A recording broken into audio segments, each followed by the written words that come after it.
Boyan Slat n'a que 19 ans. Et pourtant, une centaine de personnes travaillent déjà sur son projet. Une idée novatrice pour nettoyer les océans des milliers de tonnes de plastique qui les polluent. Là où certains veulent sillonner les océans et ramasser les plastiques à l'aide de filets tirés par des bateaux, Boyan, lui, souhaite simplement attendre que les plastiques viennent à lui grâce au courant marin. Une solution qu'il juge beaucoup plus rapide et bien moins onéreuse.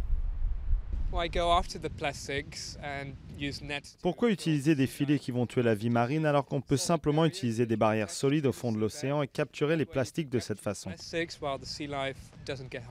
Boyan veut utiliser les gyres océaniques, d'immenses courants marins circulaires dont les mouvements entraînent la formation d'énormes plaques de déchets plastiques. Le principe est simple.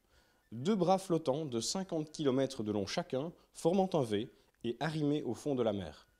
Le plastique est piégé au centre du V et aisément récupéré. Il y a 1 an, le projet a eu un succès fou sur Internet. Il a été partagé des millions de fois. Cela m'a permis d'assembler une équipe de 100 personnes.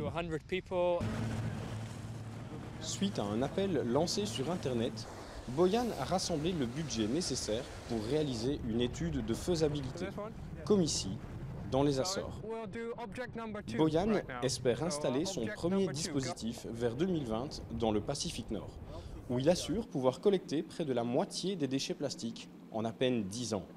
D'ici là, Boyan veut convaincre. Il fait un boulot fantastique, il attire l'attention du public sur le problème du plastique dans les océans. Mais notre plus grande critique, c'est qu'il place son dispositif au milieu de la mer. Nous pensons qu'il faut se rapprocher de la source et qu'on peut utiliser un système comme celui qu'il développe dans le delta d'une rivière, de manière à ce que les morceaux de plastique n'entrent pas dans la mer. Le plastique fait des ravages dans les océans.